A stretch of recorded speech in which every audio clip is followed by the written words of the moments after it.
All right, welcome back to the Canucks Chatter podcast. New season. Um, First off, before we start talking about Vancouver and the home opener Wednesday night, both of us just wanted to give our condolences to the Gaudreau family. Super sad tragedy. Um, yeah, just uh, huge shock and um, you know just two, Johnny and Matthew, and I don't know, hearts to go out to the family, the Gaudreau family. Um, I think they did a lot for undersized players and were an inspiration to so many people. And from all accounts, they seem like even better people off the ice. And yeah, it's just really sad. I don't know if you have anything to add, Victor, but Oh, yeah, it was shocking to hear that over the summer. yeah, nothing much. It's just the same thing. It's sad to see two young lives and two young fathers and whatever it says, good people. And yeah, and just still this day and age, it's so disheartening to see people drinking and driving. And Yeah, there's we got, hate to get on a soapbox here, but there's many ways to transit. And I don't know how it is in your city, but it's good in Vancouver. If you don't want transit, there's taxis, Ubers, or Lyft is always available. Well, let's be better as a society. yeah, amen to that. Totally agree. It's hopefully there's justice on that end, and yeah, I don't know why anyone would drive drunk. It's just incredibly dangerous. But yeah, I just wanted to get that to start the show with that. Obviously, that's more important than anything hockey related. Um, so if talking about the moving on here to the Canucks, they had their home opener Wednesday night. Things looked like they were going quite well, and then they weren't. So 6-5, 6-5, right? Yeah, there was a lot of Yeah, goals. 6-5 overtime loss to the Calgary Flames. Um, yeah, lots of things. To talk about the game, but I mean, it almost felt like two separate games. How the first period was and how the rest of the game was. Well, I was looking at the Calgary lineup before the game. I looked at their lines, and like, there's so many players on the roster. I was like, who is this? Like it's such a just a couple years, ago, a drastically different team. Now they're, I mean, you look at the roster, like it's not a very good team on paper. It's just not. no, it's Hugo, Uyghur, and Kadri essentially. That's Yeah, yeah, and up and comer like Conazeri, but the rest is journeyman and bottom six forwards. And yeah, yeah, it look the Calgary is expected to be one of the lower end teams, but for probably 35 minutes or so, they probably didn't look like that. They looked like a very gutsy team, and were I don't know if they were more prepared to play. I know it's October, it's all like that, but that's how hockey is at the beginning of the year. It's you never know when you score 5 goals, you should win. And not sure what happened in Vancouver's camp. It's a veteran team, and you know, they somehow let their gas off the foot, like Calgary, and it lose momentum. And when you're up 4-1 going into the third, it looks good, and then next thing you know, boom, it's 5-4, and they scrap to get a point from the Flames, which is disappointing. But hey, it's game one of 82. Dude, there will be at least from this end, there's no panicking yet.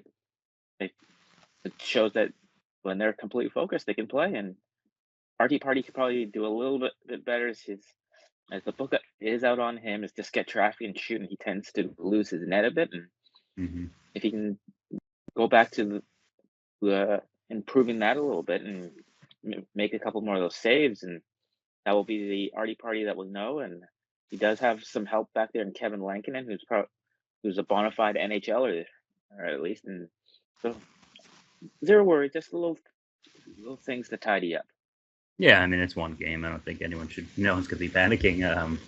It's just yeah, the team basically just put their foot off the gas a little bit. Calgary did the opposite. They put their foot on the gas and found a way. Again, look, I give them credit. You look at that lineup and what they were able to do. Um, give them credit. They worked hard and got some goals. You're right about Shilovs. He definitely feels like the book is out there that the point shot, like in tight, it's so hard to beat him. But for some reason, you think back to the last year's playoffs, there were some goals that were just point shots that were going high, that were finding a way into the net. But overall, yeah, not a great game by him. But we know he can be better. We saw it all last year during the postseason. Demko's going to be out. Looks like at least a couple, week to week. I believe that's what they were saying. So there's no timetable right now. So it's anywhere from end of October to end of the calendar year. So we don't know when he's back. So if they can hold the Shilovs and Lankin, they can hold the fort down until he returns, it should be fine. Yeah. I'm sure the Canucks will have addressed, kind of what what happened last game, and then, really letting up. Luckily, they still got a point out of it, so that counts for something. Loser point. Loser point. Point's a point at the end of the day. At least you should have had two, but at least you got one. So there's a moment in the game that I think definitely changed the momentum. Maybe not initially, but it's that I don't know if you had a chance to see the injury to the Calgary. Yeah. Rooney. Rooney. That was just unfortunate. That was tough. It was a clean hit. Calgary fans might not think of it. No, it was a clean hit. He just in a bad spot, bad part of the ice, and it feels like the damage. What it seems like, anyways, that more of the damage was done by his head hitting the boards rather than the hit itself. Yeah. But you never want to see that happen. Yeah. I think, I believe to see him get off on his own power or assisted power, but it was good. Didn't need a stretcher. You need a stretcher. I think, JT Miller's not trying to hurt anybody in that situation at all. I was definitely unhappy though with the fans' reaction. Look, I love when fans chant a player's name. That's great. I love, fans getting involved and starting these great chants. That was the stupidest time to do it. Yeah. That was just plain dumb. I wasn't in the arena. I don't know who started those chants and why they were going on, but chanting JT Miller when a guy's, getting help from the trainers and, looks to be almost unconscious there. Yeah. That was an awful look for Vancouver fans, to be honest. Just not good. Yeah, I get some. The excitement was there. It's a big hit. But I mean, they're not chanting. They got to read the room sometimes. Yeah, that was just dumb. I thought the guy was injured. Don't cheer it. Yeah. Celebrate the player, but maybe not at that point. Yeah, exactly. There's times to do that. Most of the time, it's great. That was an off time. I think most, and to Canucks fans' credit, I think most of them agree with that. Yeah. So. And they did give Rooney a nice ovation when he got off the ice. Yeah. Glad hopefully, he'll be back on the ice soon enough. But that was a big turning point because, for one, obviously Anthony Mantha, they went after JT Miller. Yeah. I don't think they necessarily thought it was his fault, but, when you see your own teammate, yeah, exactly. Yeah. You got to go after him. So JT Miller knows that. Yeah. Props to him for accepting the fight with Mantha to kind of let that go. But there's a post-game interview with Connor Zary, who got the overtime winner, who said them actually chanting JT Miller's name really bothered them. Like the fans were chanting that, and that really just kind of motivated them to play harder. So in a weird way, the Canucks fans there kind of, in a weird way, helped propel the Calgary Flames for a big comeback. But tale of two stories. Any first off, let's talk about the players that you think stood out in any positive way. I'm sure there's a few. JT Miller, I would say, is one. Miller, yeah. Besser, that top Besser. Line of Besser, Heinen, and Miller, they were very solid.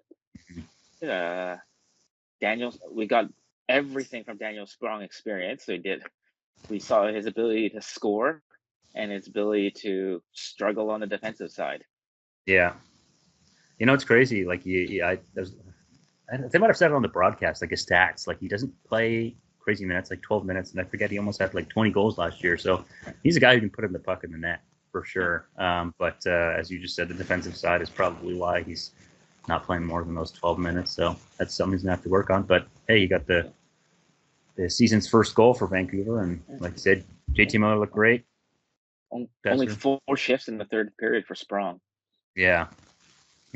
I mean, at that point, they're trying to stop the bleeding. You know, it's was it 4-1 going into the third, or was it 4-2 going into the third? 4-3. Okay, yeah, that sounds more accurate. Yeah, 4-2. Right, late one. So yeah, some good plays. You know, good pass by DeBrusque there to Besser for that goal. So this is kind of off topic, not in the game, but I have a question for you. Looking at the roster from Game 7 against Edmonton to looking at the roster Wednesday night, do you feel that the team is better on paper or worse? Better. Why do you think Patterson definitely has two wingers at least to play with now. That the Bruss is going to be anchored on that line. He's definitely a top 6 forward. At least you can put in Sprung, Garland, and Höglander. Or if any of the 3 struggle, they can be stuffed into that spot as well. Heinen could be put in there. Suter has shown he can play on the wing. And even Atu Ratu, if they want to put him there, same thing. He can play on that wing. Thing where last year, who was anchored to his line? Good old Ilya Mikheyev, whose hands deserted him in the second half. And he wasn't doing much at all. And despite PD's struggles in the second half, he really didn't have much help to bail him out.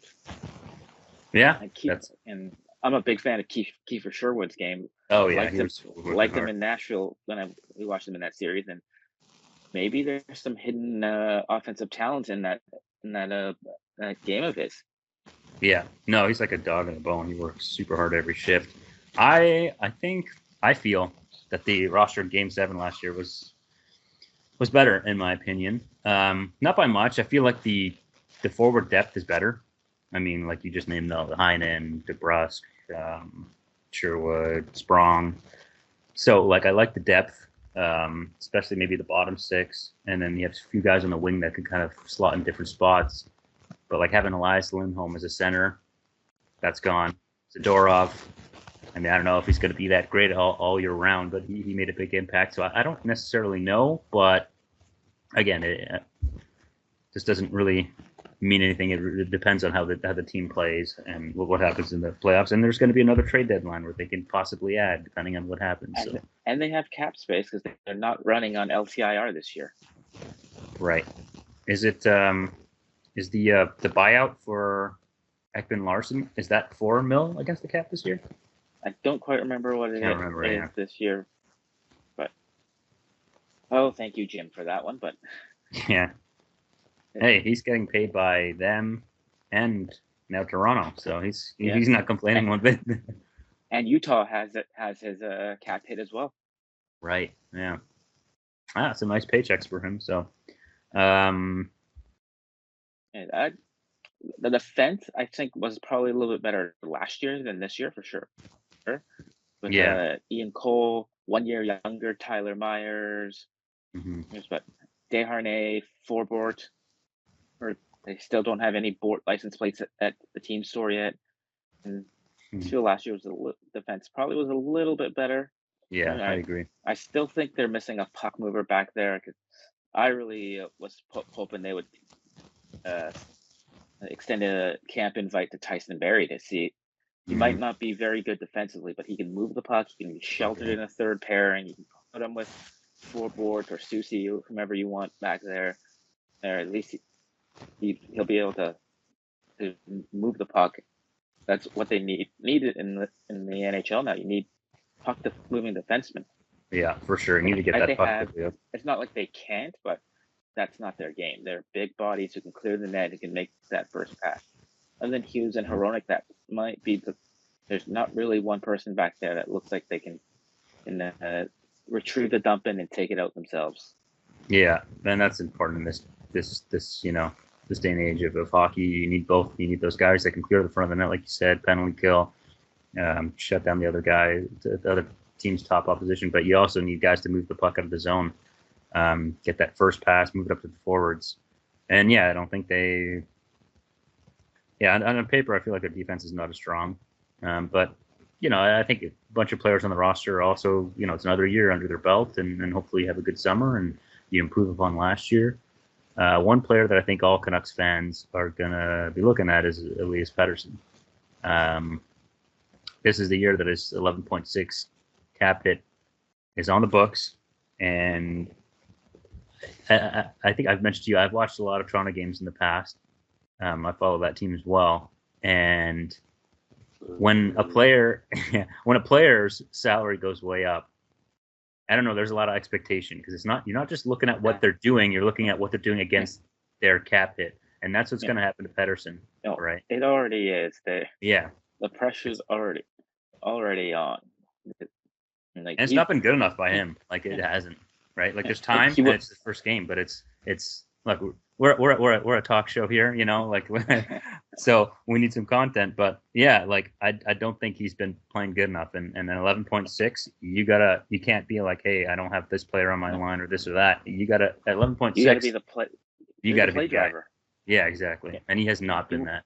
He wasn't terrible yesterday, but he didn't take over when they needed to. Yeah. He was noticeable, but not noticeable as well. He was in and out, and because over the course of his career, we've seen PD dominate and take over, even when the team was bad. He would put the team on his back and just try to will them to get a win. That PD just hasn't been around the last few. Like, I don't know what knee tendonitis is. I can't imagine it being very fun to play with, but especially with a player who uses his legs so much. So, I will take the player side on this one. I know, but I still feel he still needs to play better, and it's game 1 of 82, so there's lots of time left, and lots of time. He's got lots of years left on that contract to prove it. Yeah, he does. I mean, but he's going to be looked at closely. He's he wasn't good enough last year's playoffs during the second half of the season. This season, hopefully, I mean, we only have one game to look at, so you can't really read anything into it. But yeah, they're going to need a lot of him, especially when he's 11.5. You're one of the top forwards in terms of salary, right? Like he's up there. Like Panarin's making 11, I believe, 11 something. A lot of So he's got to be less passenger PD and more play driver PD. Yeah, and I wonder too if when you get a contract like that, sometimes it's a weird thing in the NHL when you want it so bad or you want to be so good and live up to your contract. Sometimes it feels like it can be counterintuitive because you want it too bad, so you're not loose enough when you're holding the stick too hard. Yeah, you're holding. You have all this pressure now. You have a responsibility. Before that, when you come into the league, no one's expecting too much, right? So you can really just focus on your game and not worry about any of that outside noise. When you start having a big contract like that, it's like the timer, the ticker starts, and it's not easy. And so, yeah, I don't blame him on that. But we'll see what happens. Oh, I think he'll be fine. He's proven it year over year, where he plays through injury and then he'll come back and just as strong, if not stronger. So, well, he's got a new contract now, so we'll see. We'll see how it is. Plenty of years to believe in him. Yeah, no, I'm not piling on him, but just he's got to be better. And there's no way you could not re-sign a 20+ mid-20 centerman. Those guys don't grow on trees. There was no way they couldn't re-sign him. No, you have to give him what he wanted. There's no only other. You're screwed if you don't. Choose Lindholm or Pettersson. No offense to Lindholm, who I would have loved on this team, but Pettersson is the better player. Yeah, agreed. Yeah, he's the better player. He's got more upside. Lindholm, I think he's been in the league long enough. You kind of know what he is. Great player. Pettersson, high-end second line center. He's legit second line, but he's not going to be. Not often you're going to get 100-point year out of him. Where Pettersson's gotten there and almost got there the last 2 years. Yeah, exactly. That'll be an interesting storyline to look at through the year and see how he does. I'm sure Quinn Hughes No one's worried about that. He's looking good. Oh, His he was his skating outstanding last night. yeah, his skating. So it's just so And good. in the preseason, his shot looked really improved. And Hmm. if he continues to look for a shot, hopefully he can get near 20 goals. Yeah. What was he at last year? Let me look again. I don't even I remember. think he scored 14 to 17 around that area. Yeah, that sounds about right. Yeah, Yeah. yeah. Like he's good on both sides. Obviously, a smaller player, so it's. Yeah. I think that's one of the Not things too. When you look at the not a roster, tier 3 defenseman anymore. no, but I mean, like when you have a smaller top guy like that, like similar to like an Adam Fox in New York, you need to have a supporting cast that is bigger to kind of balance it out. You can't just because Yeah. it's not because hey you need huge guys to run over guys. It's just sometimes you need bigger guys. What matters is body, stick length, all that stuff. It just helps on the defensive side to have a contrast. But and I think they're doing that. They have a lot of. I mean, Desharnais is a huge guy. Myers obviously is massive. It was not Desharnais' best way to make it No, first impression. no, and that's. I mean, I think Edmonton fans would probably tell you it's probably a love and hate relationship. So much so that at practice today, Noel Juleson was on the third pair beside Forboard. Yeah. Well, we'll see. They got some options there, and I don't think Desharnais is going to play all 82 games anyway. So, see how Wilson does. There'll be injuries on the defense. There always is with every team. Yeah, for sure. You can't avoid it. You just hope that you don't have the worst luck with injuries. I mean, and this is not Vancouver Canucks related, but boy, Montreal, you got to feel bad for them. Reinbacher out 5 to 6 months, Patrick Laine out 2 to 3 months, all in the preseason. Last year, I think they lost. Pre-injury preseason Yeah. injuries to stars. Yeah, that's but I mean Montreal too. Last year, I think a shift or two in a second shift. Who was it? Kirby Somebody Dach. got in. Kirby Dach, yeah, and he didn't play the whole season, or he came back later. No, he missed the whole year. Missed the whole year, yeah. So it's tough. I mean, yeah. Do you? Yeah, go ahead. It's the NHL.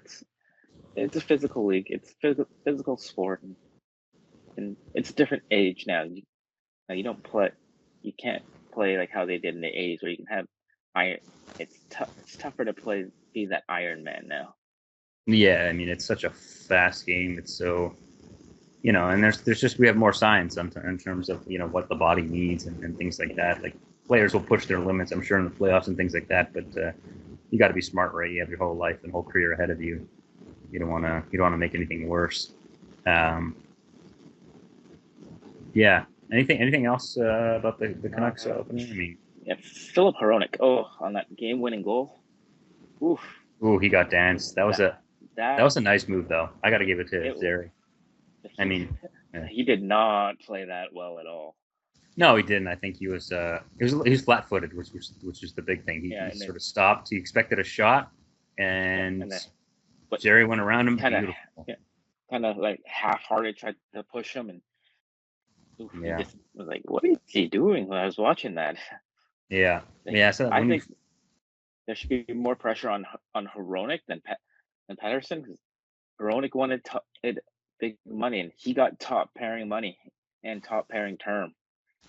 Yeah. How much did he sign for again? 7.5. 7.5. Yeah, 7.8, or just around the same as Quinn. And this is just to not to have his own pair. So he's getting big money. He deserves the money. Absolutely, great defenseman. But if you're getting that money, he's got to prove that he's going to elevate Quinn Hughes if he's not going to run his own pair.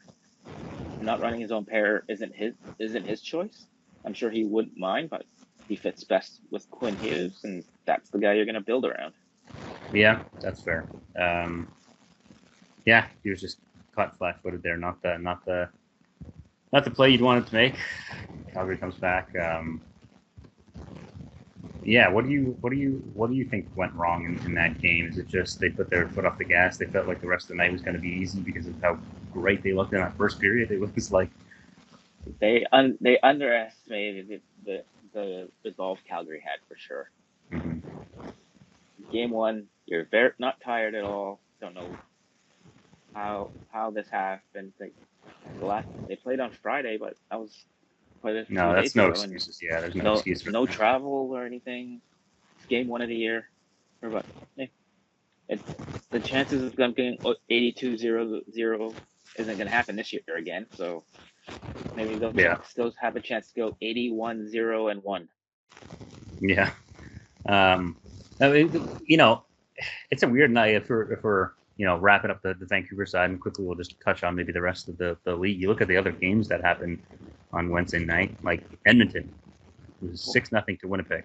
You have Toronto loses 1-0 to Montreal. It was a low scoring game. The first time Toronto's been shut out in over 200 something games. You have Golden Knights 8-4 over Colorado. Like just some crazy scores, and the opening night is just jitters and it's usually a little discombobulated, so you can't really read too much into it. And Morgan Riley's claim to fame now is being Tessa Virtue's husband. Yeah. Boy, I got some thoughts on Morgan Riley. I just I haven't hasn't been that. Last year I don't think he had the greatest year. The year before he was great against Tampa in the playoffs. He was unreal. Last year didn't have a great year. This year I watched him in preseason, and the first game he just looks very slow. I don't know. I'm not sure. Not sure what it is. Just he got, I don't know, second best skater in his family now. Yeah, for sure. I mean, but yeah. I mean, did you have a chance to look at watch any of the episodes of the Prime series? Yeah, not yet. Not yet. Okay. Time. I'm interested in episode 4. We're involving Quinn Hughes and seen a couple of interviews with him about it. Yeah, I watched them all. It was great. That was awesome to see certain things and certain players, and that was really cool. Apparently, it's a new light on how we're going to see Connor McDavid. Yeah, I think so. Yeah, for sure. Like watching it, it's like you kind of you watch him in interviews. It's very stoic, because most hockey players are very simple answers and cliches. Get the puck in deep. Yeah, no emotion. Check hard, play 60 minutes.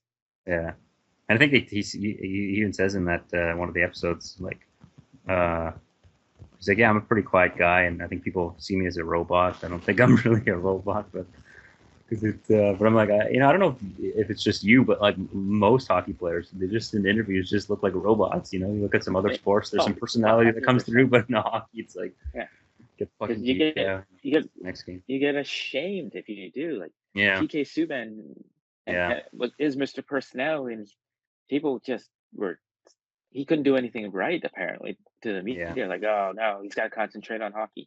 He's got to do this. I'm like, no, show some personality. Exactly. Why is that just in hockey too? Right? Like other sports, that's not really the case. Yeah, like basketball. You see personality there all the time. Baseball, you can see. Yeah. I don't know. And baseball's the other sport that the guys don't show any personality, but that's about it. Football and basketball and soccer, right? Show your personality. You don't have to give out the same generic answers. Sell the game. Yeah, sell the game, and it feels like they're trying to do that with the NHL, but it still just kind of reverts back to its tradition of that. Just a cliche. Don't cause any ripples. It's 2024, and sometimes they're still living in rules from 1924. Yeah, they gotta like just cut the media training or something. Like I get it. You don't want them to say the wrong thing, but god damn, it's like you need to have some personality, not to like exactly. Say answers, We want to see like Paul Bissonnette. He was in the NHL. He's not exactly the best player, but you got him. He gave you his personality, and now he's a big media star. He's a media mogul. Yeah. No, good on him. I mean, he used he made the best of his situation. He deserves it. He's someone I like watching on TV because he's almost talking to us as his friend. Exactly. Yeah. And he'll be like, "Oh man, Sydney does this. Oh, look at Crosby doing this." Yeah. I'd say and NHL on Nova, Team of T. course. Yeah. Yeah, NHL on Team T. They have like, you look at like Sportsnet or TSN, very different broadcast. There's just like anything goes. Have a panel, you just yeah, start talking. It's entertaining for sure. I think it adds a little more entertainment to the broadcast and for fans. yeah. That's what we need. Yeah, we Yeah, don't need that former Oilers captain on our TVs. We'd rather not see that guy on the TV. former Oilers captain. Who are we talking about? You shall not be named in Vancouver circles. Former Edmonton captain. Yeah, played for the Rangers. Oh, Mr. Gretzky? No. The other Oilers captain and the Rangers captain who endorses Lay's chips. Oh, is it Yeah, Messier? that Yeah. he shall not be named Yeah. in Well, I Vancouver. just named him, so there we go. He shall not be named.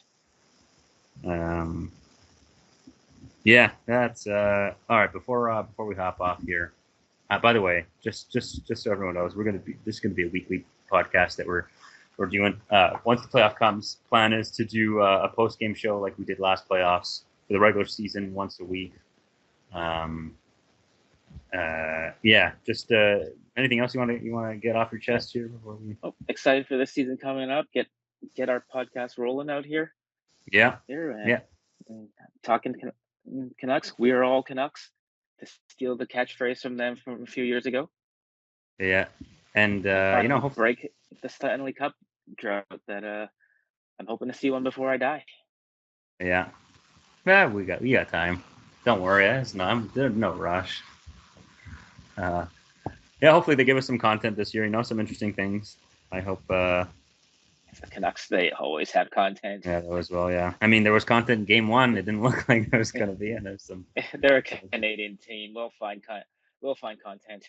Yeah, it'll come. It's good, and we have it's once a week, so there'll be plenty that'll happen in a week, I'm sure. So, yeah, that's it for us. Give us this will be up on YouTube. Comment, like, there's an Instagram page. Subscribe, Canucks Chatter. share. Yeah. You can put in the comments if you have questions for us. Just right below there. Whether you like us or not, it's okay if you don't. Yeah, let us know. It's fine. You already watched it to this point, so yeah, you don't like it. It's fine. Yeah, exactly. I know I'm a homer. You Yeah. don't have to. You can tell me that. I already know. That. I want to see if there's like was a big storyline, and I'm like, okay, we need a reaction cam on Victor and how he feels. That's why I wish we had like a post game 7 show there. I knew you were at the game against Edmonton. Yeah. Couldn't get your instant reaction. Would have been nice, but well, for me anyway. Okay, that's it for us. Yeah, thanks for tuning in, and see you next week. Let's go.